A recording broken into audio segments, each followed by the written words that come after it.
today about demons or works of the flesh, which is sorcery. It's a work of the flesh. It's not a spiritual work. It's sorcery. The experience of spiritualists, all of that is done under witchery. It's done under the power of sorcery. Our flesh has tremendous spell attributes. That's why those spiritual centers, there is all types of sorcery going on, and you swear you see things. The power of witchery in your flesh, in the like manner that there are works of the flesh such as jealousy. A person could have such jealousy that he can go and kill his wife, his kids. The jealousy in the flesh, witchery in the flesh, is also a powerful source. Right now, no work of the flesh is manifest in you here. You are very calm here right now. But it doesn't mean that you don't possess the potential of homicide. In your flesh, there are deceitful desires.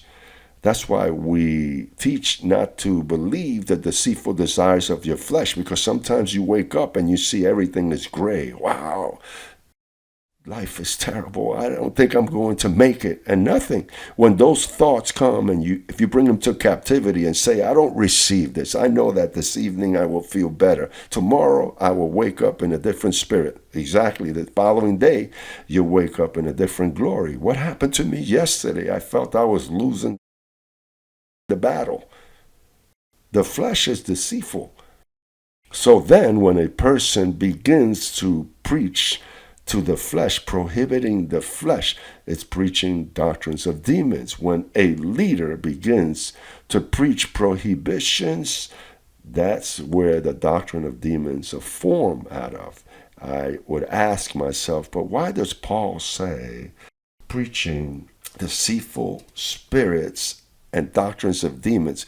Go to a church and ask what is prohibited here. And when they begin the list, arrivederci, I'm leaving, because sooner or later I'm going to have problems. You got to leave people. The problem of prohibiting is that people fulfill because you prohibit it, but not because it's born out of him. So then prohibition, one of the fruit of prohibition is hypocrisy. That the church is full of hypocrites. Don't you see? You prohibit so much that everybody that tries to fulfill your demands become members. It's good that hypocrisy doesn't find a place when you just let people be. Then we conclude that the law did not perfect anything. Paul served God against the law. It says the law was a defective covenant. God had to make a new and living way because it seems like the old way was no good. Christ put an end to the law. Why did Christ put an end to the law? Because that wasn't any good. Because in a covenant of the Spirit, the law of Moses helps you with nothing, because the law of Moses is no other than a box of prohibitions.